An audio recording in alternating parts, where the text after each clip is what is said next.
Hello, boys and girls. David Vos here. Well, it's a pretty nice day here in Oklahoma. The wind's just picked up a skish. Is that a word? And so it feels kind of nice as the wind a little bit of air through the front door. And hope you're having a wonderful day where you are. Well, where do we begin today? I've been looking at a couple of things that I think would be interesting to talk about today at my standard or level of understanding, because I can't say that I understand this particular subject or two or three that we're going to talk about, because they're not normal subjects. They're not something that's taught in school. I've never heard these ideas. These specific ideas. I never heard specifically these three ideas.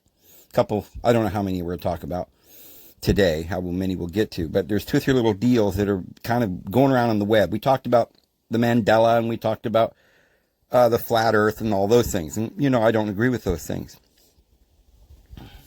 And a couple of these kinds of things we could mention, but I don't want to, because it literally is like a hornet's nest. I have so many haters it ain't even funny, so I can't even say some things. But I have a couple here that I want to talk about that are gaining real big steam. And very, very, very, very good friends of mine are believing this stuff.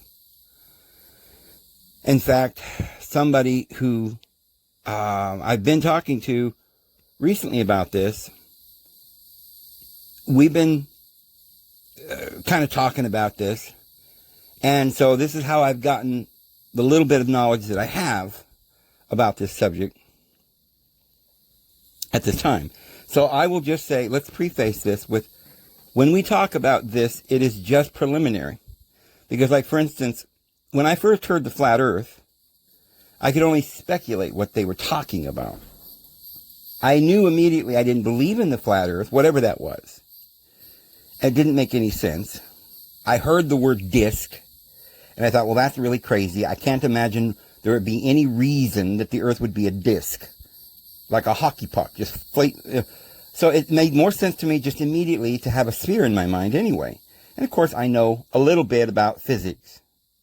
But anyway, I won't go into that we in this video. But so you have these thoughts that are popping up. And they're oddly coming up about the time that mankind is supposed to be learning, growing in our understanding. They're exposing lies. Just got through the 9/11 apocalypse, right? And the awakening of the many millions and trillions of shootings around the world, and all the terrorists, and how, it was all a big HOAX.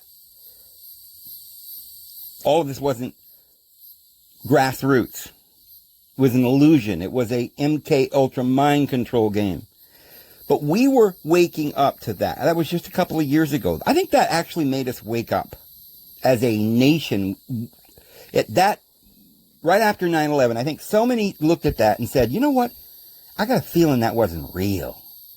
Oh, yeah. Then we go to Iraq. Oh, there's no mass destruction weapons over. Well, of course, I could have told you that. But, I think the last straw. Well, no, I don't think it was the last straw, but I'll tell you what it was. For me, when I saw them pulling Muammar Gaddafi through the sand and over sand dunes by his ear and his beard, and I saw the graphic pictures that our government allowed out there. Come on. I mean, this wasn't that long ago. They don't have to plaster this all over the news. But they showed pictures of it. And I know it was not on any kind of weird dark channels, because all I had in those days was a television set with rabbit ears. And I saw it on the television. So it had to have been on the major shows. And they showed pictures of them beating him to forget the rest of that sentence because it's too graphic. But it was on camera. When I saw that, I knew why they did it. And then I really knew why they did Saddam Hussein as well. And then it started to dawn on me that it was all a big ploy to get us over there, to wipe out an entire group of people so that, they could make room for the one world, whatever. Because that's the area they needed to, to level and reorganize to their own liking. They had already got into place the Saudi Arabian government as a puppet regime. And they had already arm wrestled the brotherhood of the Egyptian, Muslim brotherhood over there and got them paid off and put them in their pockets. And all of this was going on nicely, but there was a few people that had yet to fall, that had to get out of there, and they had to stage this situation.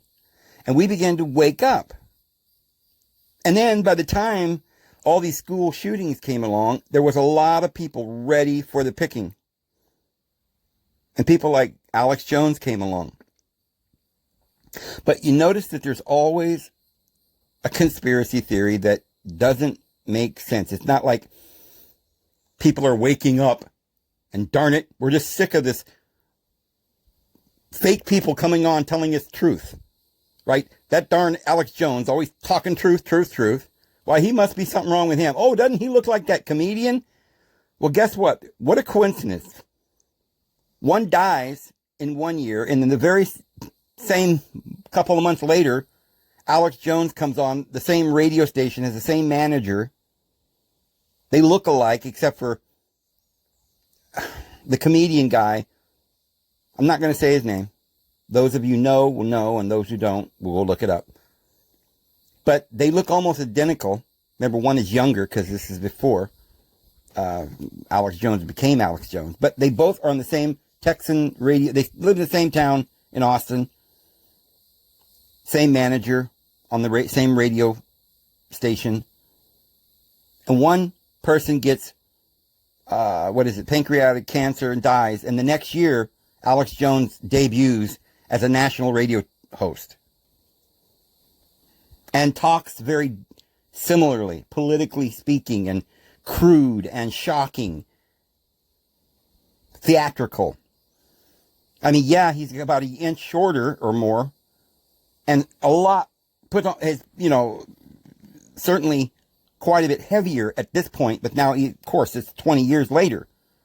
Or 30, 40 years later. Of course, he's going to be putting some pounds on. So he's not going to look like he did then, but he does look an awful lot like him. And so we say, see, even the good guys that are telling us all this conspiratorial mess was set up and put in there. They're clones of somebody else, or it's controlled opposition, people say. Let me go drink a cup of coffee. This cup of coffee is the best cup of coffee. So, these are the kinds of things. Now, this isn't what I was going to talk about, but it's the kind of thing that we end up talking about rather than truth. We call truthers, but we're too busy looking. We're too busy conjuring up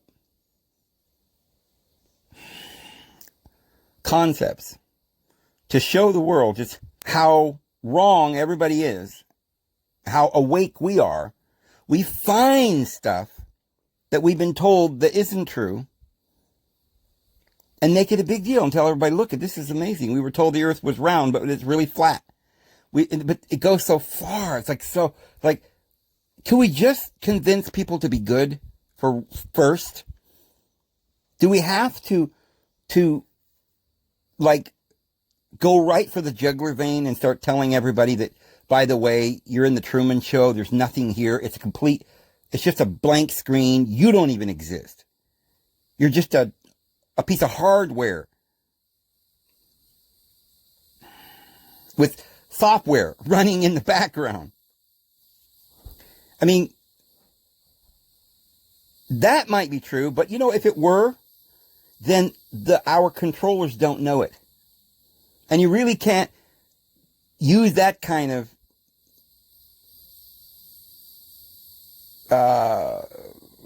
false information that we're being fed. You really can't. That more or less exposes, if it were like that, the illusion that we're in. You wake up inside of a pinball machine and find out that you're in love with the bowling ball pin, and Little Red Riding Hood is just a cartoon.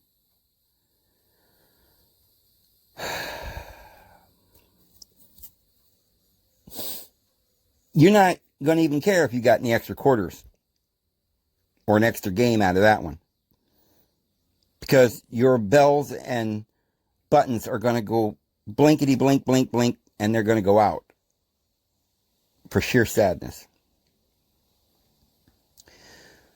Instead of rewriting the whole storybook that we grew up in, can we at least accept that we're here? But you see, I think the reason that there are some strange teachings and thoughts and ideas getting ground out there, making traction, is because they're being pushed and sponsored by the elite. Remember what we talked about at 150 years ago or more? In the 1800s, really. It started off probably with the Millerites in 1840s.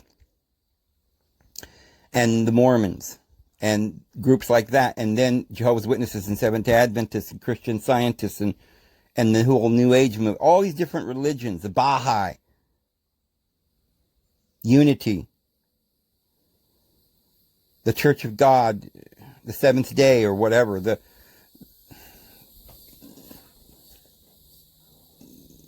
Sacred Names groups.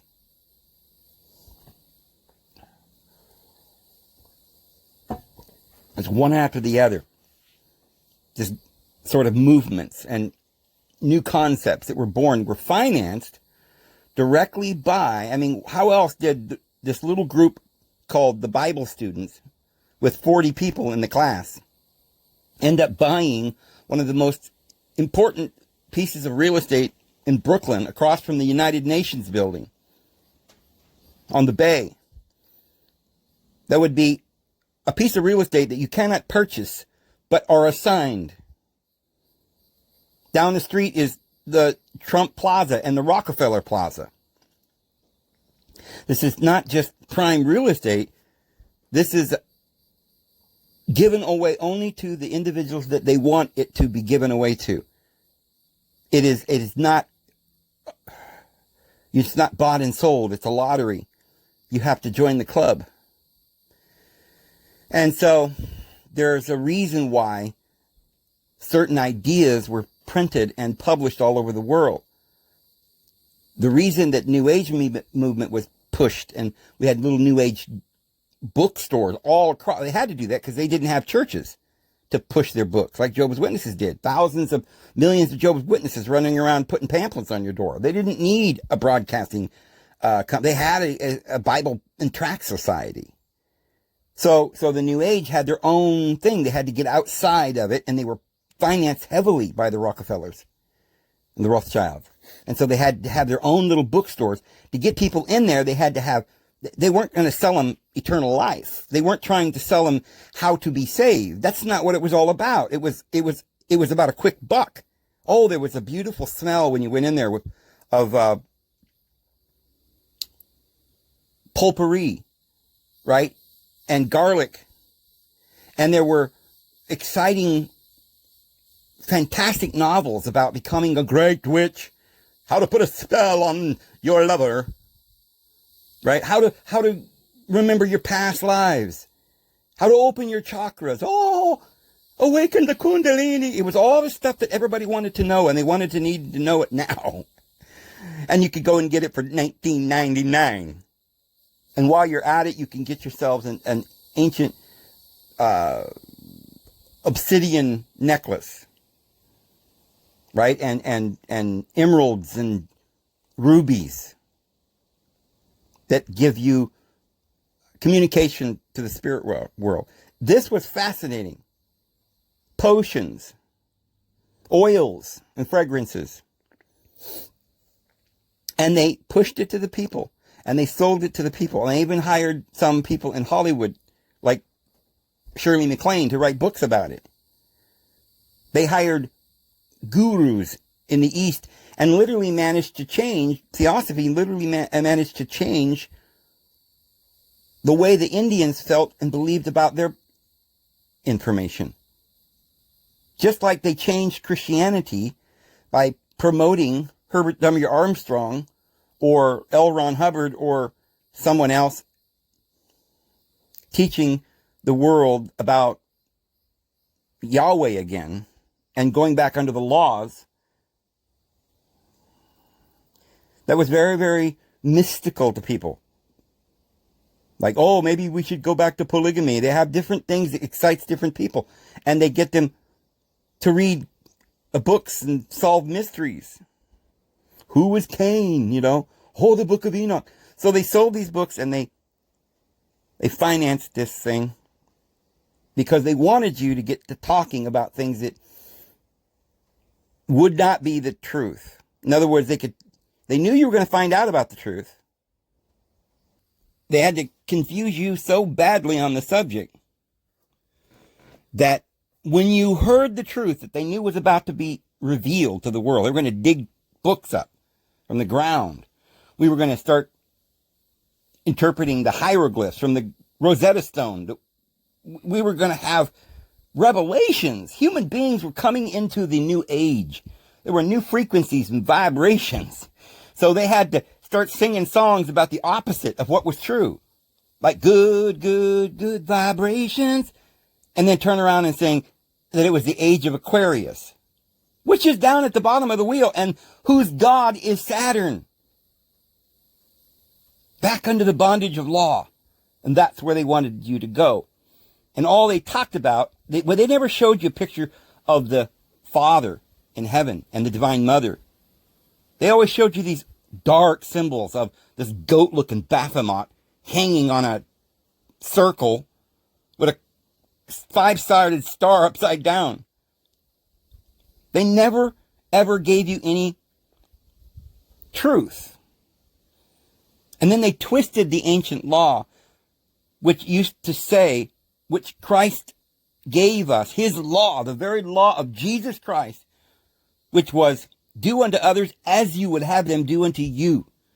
This is my law.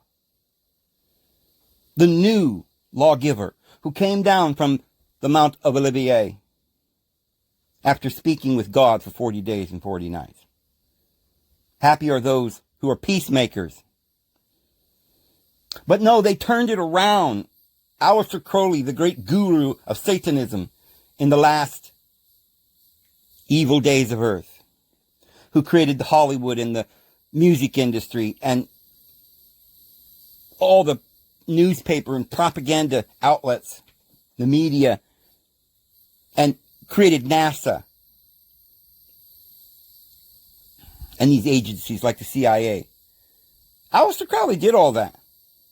And instead of the commandment that Jesus gave us, remember, we used to have the commandment that Moses gave us, an eye for an eye and a tooth for a tooth. A life for a life. Kill everybody. Kill them, every man, woman, and child. Vengeance is mine. Jesus gave us another law for mankind that we accepted as a most of the world. As a civilized human being, we all believed in the golden rule, which was do unto others as you would have them do unto you. That's what we were supposed to be going by. The law of Christ, the law of love. But he comes along and he says, do what thou wilt. You put wilt instead of want. He wasn't living in the King James era. Who does he think he is? Some kind of a glorious prophet to come along and tell everybody, you do what you want. And then what is it that he goes out and does? He starts cutting his body and taking heroin and praying to the dark side, wanting and asking for Satan to enter into his body, and teaching all kinds of satanic things in the music industry and violence and wickedness all around the world. Yes, do whatever thy want, whatever you will. That's what the entire world, NASA and everything's based on. That's what he did. His students were Anton LaVey, who created the Satanic Church, Parsons, who created NASA, L. Ron Hubbard, who created Hollywood, and others who were involved in the music industry in that area. And they all came out, well, Anton LaVey had a lot to do with the music industry. That's why you see in the music industry, you see people flashing these dark signs, upside down crosses and upside down pyramids. That's why you see on the back of the Pope's chair is an upside down cross. That's why you see Melinda Gates with an upside down cross hanging around her neck. So, they did all of that. And now looking back, you realize that everything that you saw was in preparation so that you would never actually figure out the truth even when you found out. So the whole hippie movement, as beautiful as that was supposed to be a revolution of peace.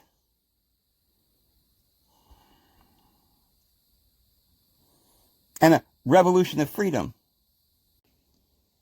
In many regards, there were many great, I think the hippie movement, if you want to call it that, I think it was more good than anything. It probably got away from these people.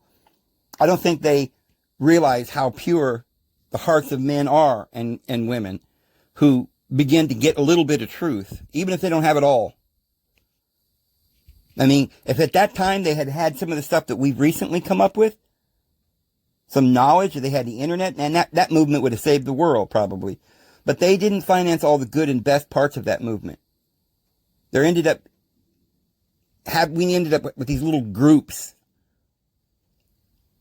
who were hiding out on a mountaintop with some guy and a bunch of, like a harem or whatever. All we ever got to really see, they never really let the good parts of that movement go to fruition. Some of these groups ended up becoming interested in freedom in the wrong way and started having communities with free love.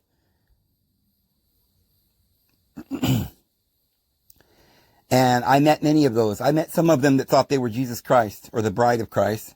I met a man who thought he was the bride of Christ, and he went up onto a mountain.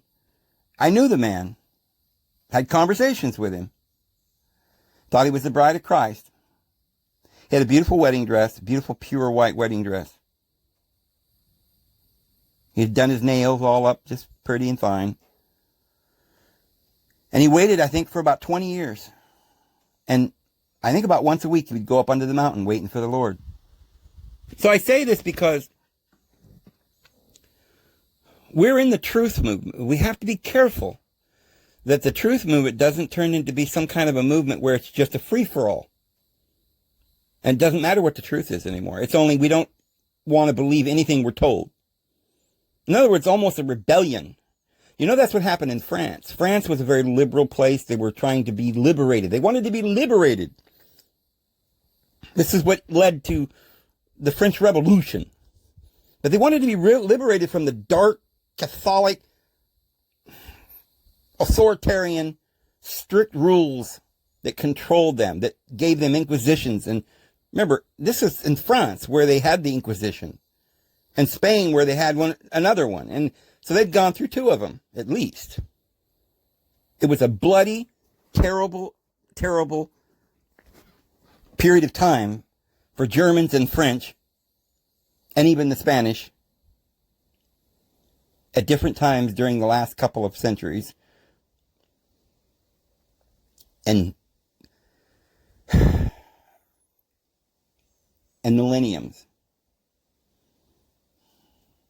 But that revolution ended up being a revolution where they took all their Bibles and burned them on the street, town square. And they went into the crowd and got a whore and put her up on the stage and ripped her clothes off and began to worship her in a frenzy of lust. And then finally led to the burning of Huguenots and stuff. They're like in frying pans, literally skillets big enough to fry humans on a fire. And the dungeons were full. And the people wanted justice. Because people, a lot of people right now have already for a long time been taught a lot of crap. And all they want sometimes is to be free. And sometimes they're so angry they can't let go of that anger, that they want revenge more than they want peace. And I think we can do that even in our own minds. Sometimes we might have just come out of a situation, a religion, or a brainwashing. And instead of, when we get free of it and realize it's not true what we were taught, we were been lied to, instead of waking up and giving a sigh of relief and, gaining some wisdom over the situation, we end up, they say out of the kettle and into the frying pan. We just go out searching for anything else. And the first thing comes along, we just believe it. I see people that used to be Mormons going and joining Jehovah's Witnesses, or the Jehovah's Witnesses joining the Mormons, or Pentecostals quitting and becoming an Adventist or whatever. It's just one set of beliefs for another. And now what's happening is we're in another revolution. Because of the internet, it's rapidly growing, and the information is going to rapidly be spread. And if you think it's been spread rapidly in the last 10 years, we have these phones, just think of how quickly it's spreading right now in the last 1 year. And we've only got 7 left. Literally, it's like a computer file that's being loaded right now. You can see it. And it has a literal clock on it. It's like 7 or 8, 9, 10 years is how long it's going to run. And then this thing will be loaded into our minds. Every piece of information you could possibly imagine, the truth, uploaded into human beings. And now, as it was said by Yahweh, when he looked down upon the earth and he saw all these people in unity, every people and tongue and race working together, building a tower unto heaven. And Yahweh looked down and said, if they were able to do this, what would prevent them from doing anything? Nothing would be impossible for them. These are human beings. They'll become like God. If you give them unity, if you give them togetherness, truth. So, yeah, that's how you get truth, with knowledge, with language, with science. So Yahweh went down there and he knew right where to hit them so they wouldn't ever come out of it. He divided their language. I don't want them to understand truth. Kick them out of the garden. They've eaten from the knowledge of good and evil to become like God. We've got to stop this. Curse them. Curse them. Don't let them get out of the garden before they're cursed. Oh, the serpent too. He doesn't want us to know how to have peace, to work together. So he doesn't want us to have science. And he doesn't want us to have any truth. So the devil knew, because it was revealed beforehand. They knew that at some point they're going to have this knowledge enter into the world, or they won't be able to build their government, their kingdom, to control us all. Their beast system. They thought they've got to do it at a precise time, keep it hidden until that point, and then reveal it. But have in place a way to put the people to sleep with our little gift, our little secret called the sorcery, which in the Greek is the pharmakon, or the pharmacy, the pharmakia. in Greek, which is where we get our word medicine, drugstore, pharmacy. And we talked about the word toxin that's in Revelation 6:2. So this has all been planned to put us to sleep. See, have you ever asked yourself the question, why is it that we've learned all of this astronomical information for just in the last 100 years or maybe 150 years? It's happened so suddenly. Like we've gone from the steam engine to going to the moon, supposedly, right? Well, satellites in the air and these phones in our hand and computers. Now they can make clones and AI and genetically modify your genes. How did this happen? In just what? A generation? Somebody gave this information to people. Why did the devil give the cabal this information right at the last generation, right in the last few years? Really, the computer's just been 20 years really, or 30, that we've really had access to computers. Just out of all the thousands of years, why now? We talked about how Hitler tried very hard to have these young women raised in these perfect spas and gave them the right diet and gave them libraries and stuff to try and get them to spawn a prophetess who could like tap into Satan's world or something. Or they didn't probably believe it was Satan, but they wanted the prophet. They wanted somebody who could reach the other side and ask God, what do we do? Help us. Meanwhile, Crowley is, praying and going into these rituals and probably sacrificing babies to try and get Satan to appear on earth, dedicating himself to evil. And all of his little crew. Oh, if you'll just give us power and money and influence, make us God on earth for just a little season.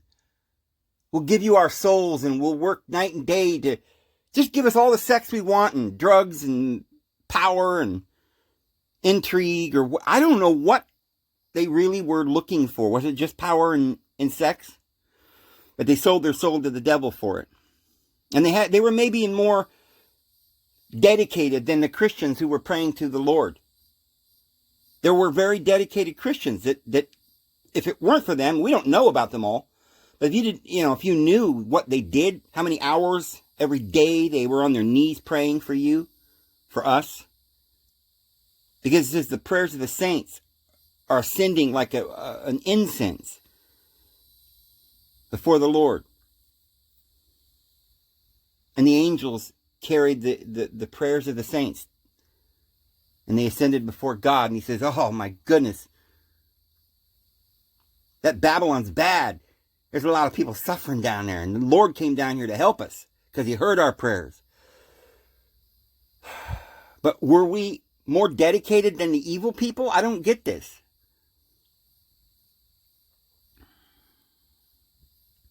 But if the devil had this information, the devil must be pretty smart. And he knew how to build phones and the satellites and stuff and computers. Why didn't he start back in 1500 or back in the days of Moses, right? Why didn't he make big cities and cars and automobiles, airplanes and computers in those days and just have this crazy, amazing knowledge? Because Yahweh never liked knowledge. He told Adam and Eve, get out of the garden. Don't be eating no knowledge to open your eyes, become like God. He scattered all their languages in the Tower of Babel because they were they had unity and they were going to become like God. And there was no telling what they could do.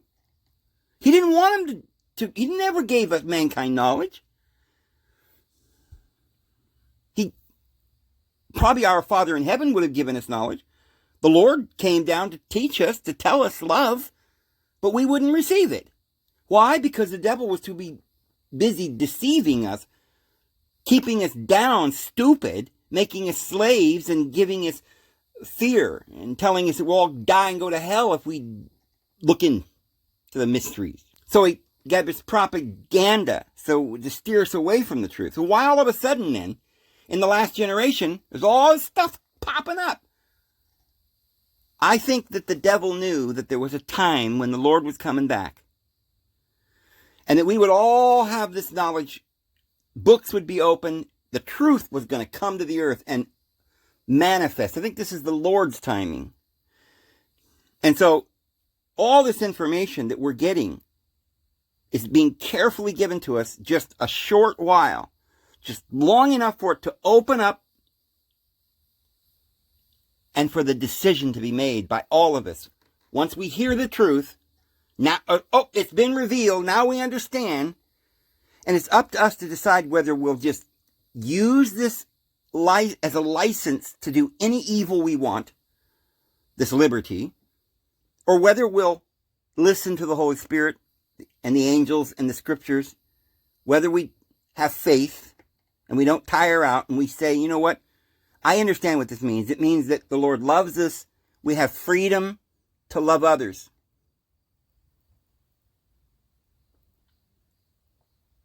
It doesn't mean we have freedom to go and hurt people. You can believe what you want because of the intents of your heart are vile. Watch your heart more than anything. And then don't be afraid. As long as you have a good heart and your intentions are pure, then do anything. How do you know what to do? Do unto others as you would have them do unto you. Care for other people. That's the rule, the golden rule. But I think that the devil could have given us all this information and this computer science and all this 1,000 years ago. But he never wanted us to have this. He's only allowing us. I mean, the devil's not really giving us this information. It's coming out on its own. And the time is almost up. And so he's doing everything he can to twist the truth, giving us false information. So a lot of stuff that you're hearing on the internet isn't coming from this groundswell of truth, but is actually the water that's coming out of the mouth of the dragon, that he might persecute the woman. Yes, the earth, the stability of our Constitution, our rights and liberties and everything that we've been taught up to this point is going to save us. The earth will come to the woman's help and protect us in the wilderness from this great flood of lies. But a lot of the information is not coming from heaven. It's coming from the bottomless pit. You have to make sure you're not listening to just things that make you feel better or feel good. Make sure you're listening to absolute truth. Because this is happening at the last hour in order to deceive us, to keep us stupid. Remember, he's got to deal with the fact that we're learning truth, therefore he's going to tell us a lot of lies. And then, of course, the big one, which is the lies. I mean, there's the buying and the selling of men's souls and purple and gold and silver and all that, is in the world. They did all that too. They were good at that. And the merchants, they're going to cry when it's over, when they just, when they can't sell men's souls anymore.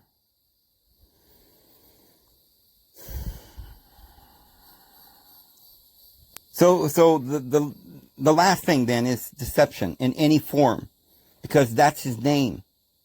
Satan, the adversary, the liar, the deceiver. And it says, woe for the earth and woe for the sea, for the devil has come down to you, having great wrath, for he knows he has but a short time. And one of the things he does is he makes water come out of the mouth of the dragon after the woman. The woman goes into the wilderness where she has a place prepared by the divine one for 1,260 days. That's the length of the Great Tribulation. 3.5 years. The final part of the tribulation. There are 2 parts. And so it mentions it twice. So that 1,260 days, the dragon, which is in the nighttime sky, the stars, the energies of the negative, dark energies. Because remember, that's the waters above, coming from the astral region to try and drown the woman. Frequencies. Negative, evil. Lies. Remember, he spoke like a lamb, but looked like, he spoke like the dragon, but looked like the lamb. The false prophet. He looks in his appearance like Jesus. Now what's that? Truth.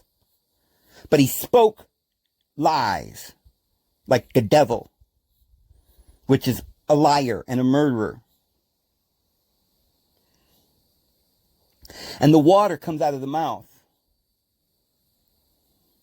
because water is what nurtures your soul. And the water should be coming up from your innermost being. Well, what is that? Your innermost being.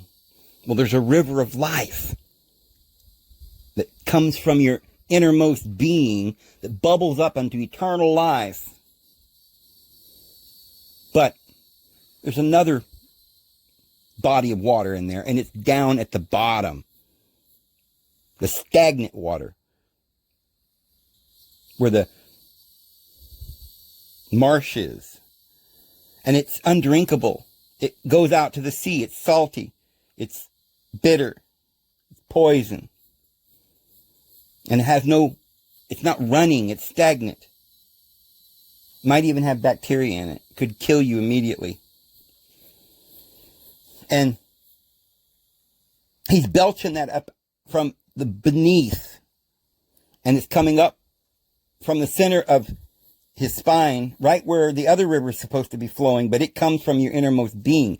This one's coming from the kingdom of Malkuth and from beneath it.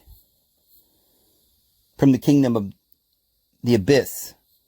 Because the dragon is in the abyss. And those 7 heads are the 7 vices. And each one has a stream that comes from the main stream. From the main body of the dragon. From the depths of the abyss. From the bottomless pit. And it comes up from the bottomless pit, which is at the bottom of the wheel. It's the blackness of the darkness. It was the nighttime sky. And the stars, the dragon is dragging 1/3 of the stars of heaven. And so he spews out of his mouth, which is that part that empties or expels that which is in your lowest pit. Your lust, your hate, your vileness. It makes those vices, those horns that rule over you, those powers that have been trying to keep you in bondage. And that great dragon surrounded the woman, which is the earth, the virgin. It was about to give birth.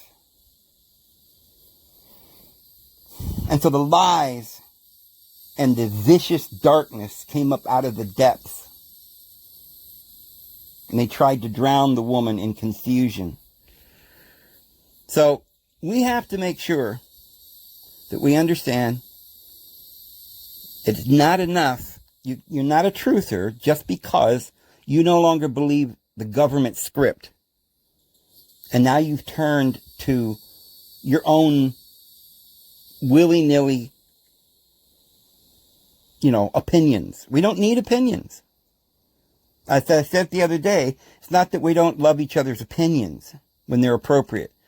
We sit down for coffee and eat some cookies and, have people for dinner. We have get-togethers and we talk about opinions. Talk about our day. We talk about how wonderful it is to see the grandkids. We look at paintings. Well, that's my opinion. I like this painting. How about that painting? Well, I like it too, but I like this one better. That's your opinion. You can have opinions. But we're teaching the truth. The truth is Jesus Christ and Him crucified.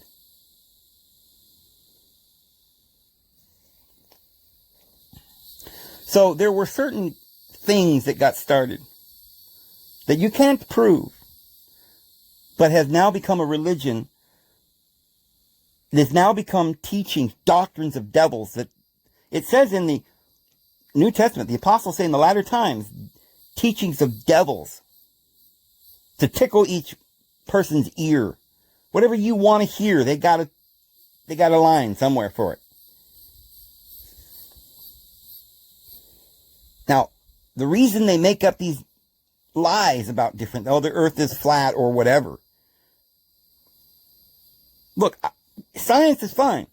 If you have an actual, literal piece of proof about anything scientific, you should always speak about it. But don't go into something with a preconceived idea, whether it be because you heard from some guy in Bob's basement, right? He did a little study with some salt and some water and a couple of rocks. And he had a battery and a balloon, right? And he's discovered a new substance that will, like, make you live forever or whatever. Listen, come on, use a little bit of common sense. I don't believe NASA, but I don't believe some guy in his basement who just came up with this great idea that he can't really prove. So we have to be careful. We have to understand that the internet right now is being overrun with ideas that are just, they introduce questions, but they don't give answers. And I'll tell you a couple of these that are going around. We haven't even started talking about yet, but one of these, I guess, new ideas is that all of our history is wrong. And that we're missing 1,000 years since Christ. Right now, it's not the year 2021, but it's probably, I think they think it's the year 1021. Now, that's a big claim. And immediately you think about it, the first time you hear it, and you think, well, all right, I can just forget that because there's probably no way that's true. Forget it. But it keeps popping up. You think, oh, I guess this is a thing. People believe in this now. So maybe I should see if there is any evidence of what they're saying. I mean, who knows? I wouldn't put it past them. Maybe it really is 1021, or maybe it's, maybe I'm not here and this is the Truman Show. I mean, literally, I'm waiting for the shoe to drop. So I'll listen. So I click on the thing and I listen because I've heard this a couple times and I'm like, okay, let's see what their proof is. All right. So I'm sure there's quite a few proofs, but what they do is they give about 4 different people who were great, important people who say that we've lost time in history. But every time they come up with the reasons why they want you to believe this, is they skew everything they say just a little bit. So, for instance, the first one they give you does happen to be a guy that did some research, I think, in Russia, that concluded that we're missing 1,000 years. I think it's all based on this guy. Amenko or something, or Amenko or something. Can't remember the name. So, okay, there was a guy that did some research, and we'll cover some of the things that he talked about. But to make it sound even more like there's so many people that believe this, they throw in some other people, like, how about Sir Isaac Newton? Oh, well, if Sir Isaac Newton believed it, then maybe it's important. We should look into this. Wait a minute. Sir Isaac Newton wasn't talking about modern history. He was talking about ancient history. And nobody, especially in Sir Isaac Newton's day, had any absolute chronology of ancient history anyway. Everybody's off by hundreds of years. I mean, the Jews have a dating system that goes back to the guy named Adam in the Bible. And they claim they've kept all this track and it's the year, right now, the 5,790 or whatever it is in their counting system. And they don't go by BC or anything like that. They just have 5,900 years or something. So they got it tick-tocking away. They know when the year 6,000 is going to come, and I suppose a lot of them would think that would be an important day. But are they right? They were taken captivity into Babylon for 70 years, and they didn't even have their scriptures. They had to piece it all back together from several different manuscripts and stuff like that. That's why you've got the P documents and the Yahwehists and the priestly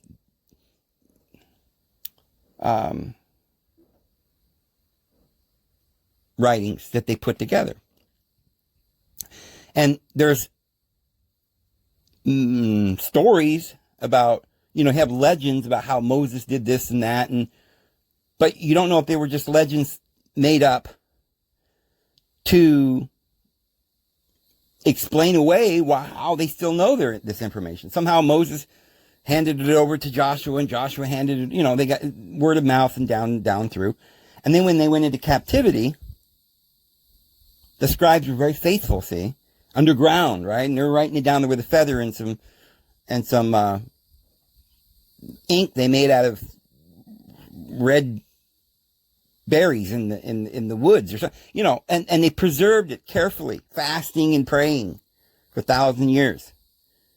And they made sure that we had good, faithful copies, and thousands of copies were made, and there were no mistakes. Okay, that's what we're told. Now, but that's only one tradition. And then you have other nations, but a lot of those nations were only world powers for a couple hundred years or less, 50 years, 20 years. And they would go by the reign of their kings, or the reign, or from a specific date in their history. Like when the Great Flood came, it's been 400 years. Okay, that was their flood. We don't even know if it was the same as the other one's flood.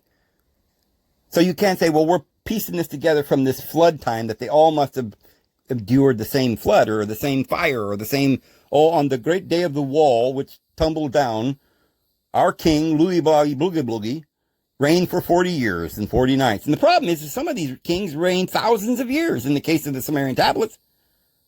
So nobody knew ancient history and when it was. So if you're going to tell me that Newton disagreed by 300 years because he didn't take some of the mythologies literally in the way that you would think so. Yeah, and now it was said that Newton actually believed that some of the mythologies were actual truth. Some of the characters in mythology he believed were real people. That's fine. I do too.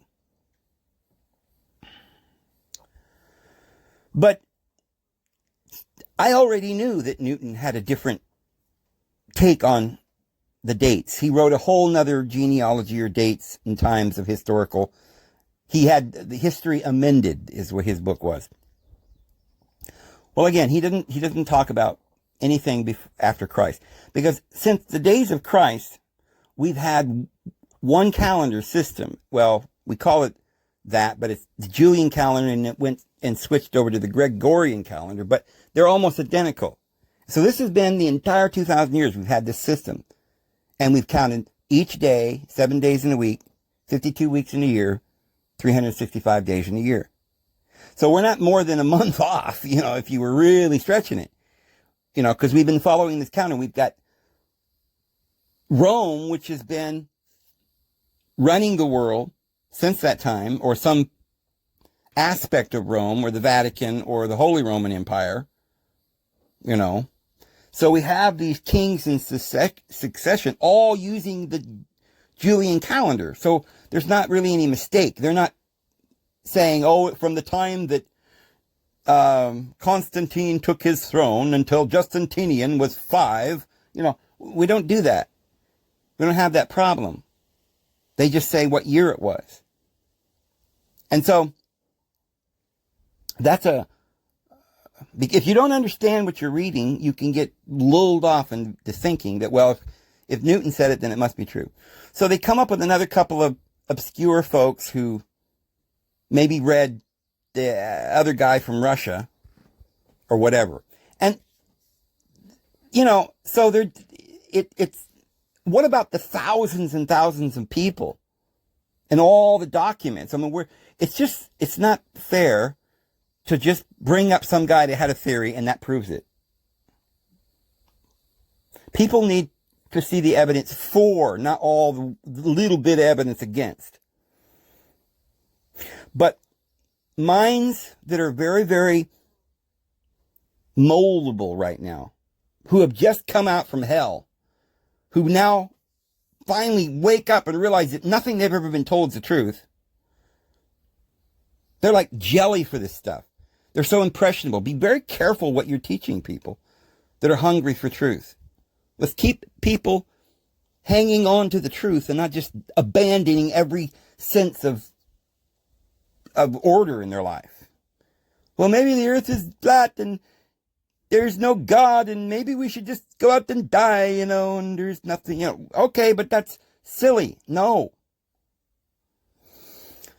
So then they came up with this, I hear this, the next argument was, it seemed like such a great argument, but they were showing how in all of the, nowhere in the world, I guess is one of the arguments, do you find any gravestones older than, I think, 1700 or something, right? 1691 or something. You'll see a couple of gravestones, but almost all the tombs in the world that you can see above, like you go to any city and you go to the graveyard and all you see is from 1690 to today, something like that. You never see a grave tombstone that says, year of our Lord 900, because there weren't any years between 1 and 900 or 1,000. That's all made up, they said. And you thought, oh, well, if there are no tombs and there are no plaques that read 795 AD, then maybe there never was a 953 AD. Nowhere. We can't find any. Well, what they're not telling you is that you can't find anything in ancient times because the dirt rises above it. The cities, we keep building the cities on top of the dirt. And over a period of 1,000 years, everything that the civilization is vanished.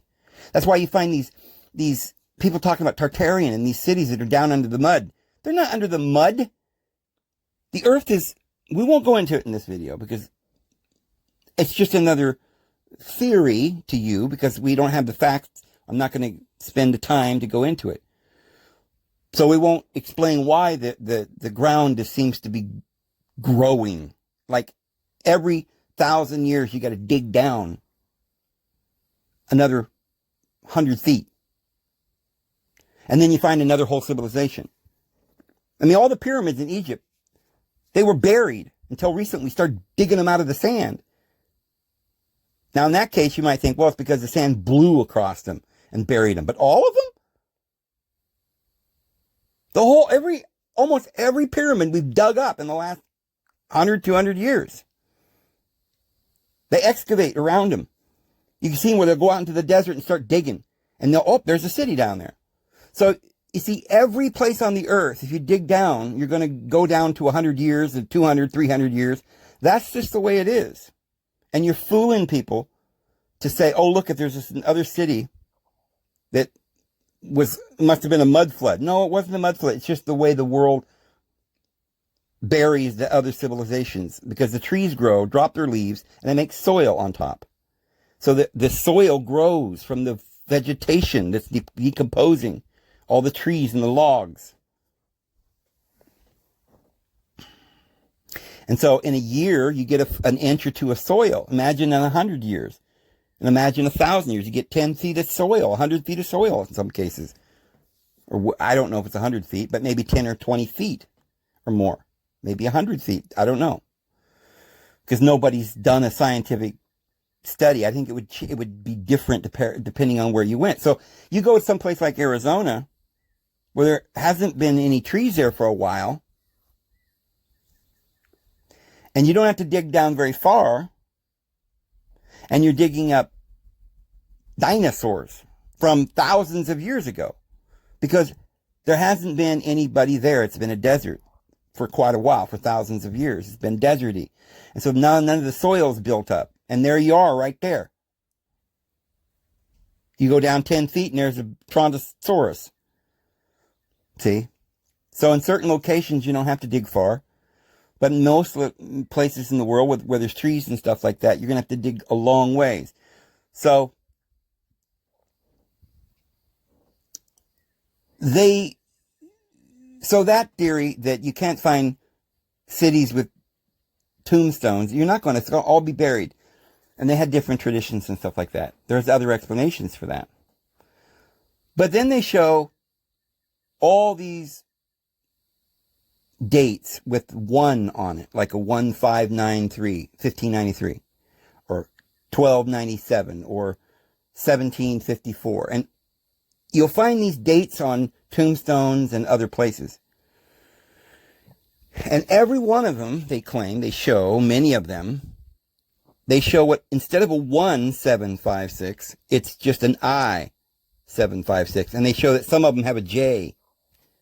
And they say that J or that I means, I guess, in the year of Jesus or Jesus, depending on whether they use a J or an I. I haven't confirmed that that's what they claim that means. But that is not a 1. Instead of 1796, it's actually 796. And so they say that all these dates that they show you with the 1, they don't exist. They were 1796 was 796, 1896 was 896, 1396 was 396. And that 1 there is not a 1, that's an I. And it looks, when you start, at first you look at it and you're like, what? What are they talking about? But then you look and it's a big old 3, like 1395. A little dinky 1, but does look like it looks like an I. But then the big 3, and then a 9 and a 6 kind of in the middle. I said, why is the 1 just so small? So it must not be a number. That's just a little letter to precede the number 1396. 1396. Or I, in the year of Jesus or something. No, I mean, you can't go and find that confirmed anywhere that they ever did that.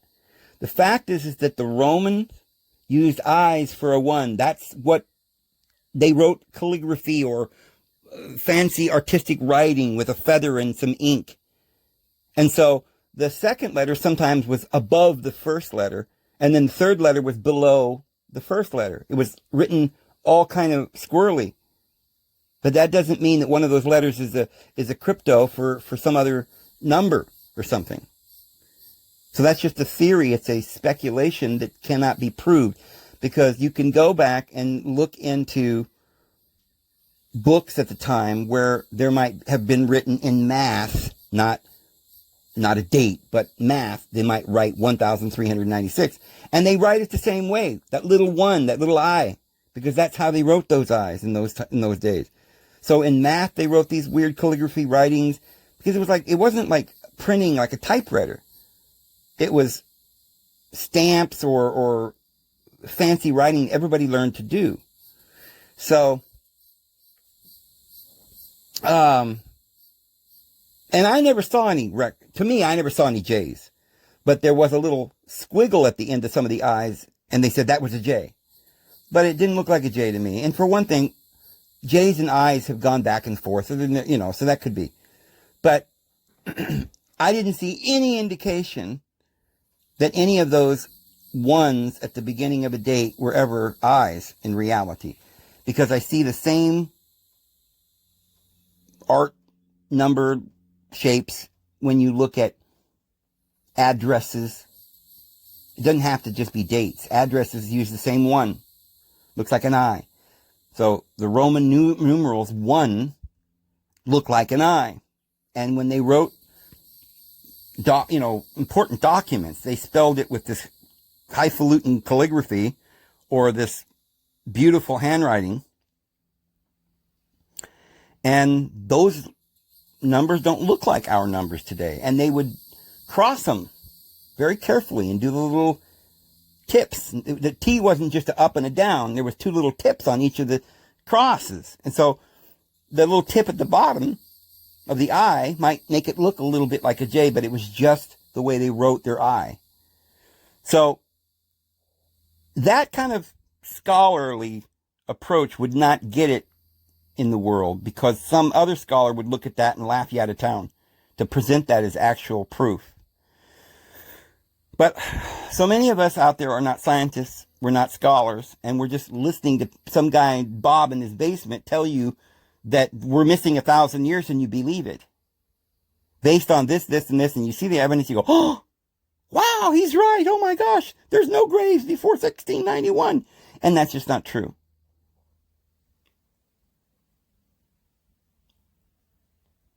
The cities that we're looking at did have, in certain areas, they have underground, they go down a whole couple of stories. And it is partly because the ground is building up around them. And in fact, that even could possibly be part of the reason why these tunnels under the ground are there. Some of them may literally be buildings that have just been buried under the ground that they're continuing to use. But, so that's one of these theories that's going around that people are starting to believe based on no real evidence at all. But then, here's a couple of more real quickly. We're at 57 minutes now, so we're almost to the end of this video, guys. But just real quickly, a couple of things that you'll find floating around out there is that, you know, this guy named DeGrasse, this black guy that's a scientist. There's a video going around where they're saying and claiming that he says that we never went to the moon. And when you listen to his words out of context, it almost sounds like it. But that's exactly what they're doing. They're using their words out of context. So you can't prove it because DeGrasse says that we didn't go to the moon anyway, just because he says it wouldn't make it true. But if he said it, it would be surprising, wouldn't it? If he's a prominent scientist today, sort of a spokesman. But he didn't say that we didn't go to the moon. He said most of the astronauts never even get out of low orbit. And then he says, because low orbit is like 200 miles. And if you listen carefully to what he's talking about, because remember, the moon is only 250,000 miles. And the moon is still in Earth's orbit. That's why it's called a satellite. It's a satellite of the Earth. It's in our orbit. That's 250,000 miles that you can go up and still be in the gravitational field of the Earth. So all he was saying is that no one has ever gone out of the Earth's orbit or gravitational field. He never said that no one ever went to the moon. And people are taking his words out of context. There's another guy, some scientist that they show a clip of, who says that the Earth is a closed system and that you can't live outside of the Earth. Now, I don't know what he meant by that, but I'm just saying immediately, as soon as I saw that, I realized that's out of context. You might say that and I wasn't sure if that was one of these Christian scientists that was saying that or not. I'm not sure who that was. So forgive me for not knowing who it was and what he actually said, because I didn't hear the rest of what he said. My point isn't I know what he said. My point is what they're saying he said. He didn't say in that clip. They're just giving a very short clip. And I see them doing this a lot. Take somebody's words out of context. I might say that once you leave this earth, you can't breathe. If I'm talking about not having a spacesuit on, so I don't know if the guy was saying that you could never leave the earth inside of a spaceship or the atmosphere, because he might have just been saying that as a human being, we can't breathe outside of the atmosphere in that sense. And so those two, and then I think there was another person who said something that, again, was not what, they always bring up, was it Buzz Aldrin or the guy that went to the moon, Armstrong, one of those two. There's an interview where he's talking to a little child who asks him why we haven't gone to the moon. And I think they said something out like in the last 10 years. Why didn't we go back again after we went in 1960s? And he said, because we didn't go. And so everybody says he meant we never went. But he didn't say we never went. He said we didn't go. The context of which was the little girl asking him again. Why didn't we go again afterwards? We went there once. Why didn't we go again in the last few years? And all he said is, because you're a smart little girl, you realize we didn't go. That's why we didn't go, because we didn't go. And I don't know, whether that's a great answer or not, but it doesn't mean that he was saying that we never went. And it just doesn't mean that. So we have to be honest. Look, I'm not saying we went to the moon, because I don't really think that we probably did go to the moon. But if we did, I'm not saying we couldn't, because it is, like he said, like DeGrasse said, it is within the Earth's gravitational pull. Maybe we could go that far. I don't know. Probably not, in my opinion. Not in some tin can filled with rocket fuel. I'm just saying, why do we need to take people's words out of context to prove something? We need to stick to truth. When flat earthers try to prove that unicorns exist because the Good Witch created them in the Kingdom of Oz, and everybody knows it because it's written in a book. And by the way, those little red slippers are real because they're actually in a glass case at Westminster Abbey. So obviously there was a Good Witch, and there was a Dorothy, and there was a Toto. And this proves it. And there shouldn't be any more discussion.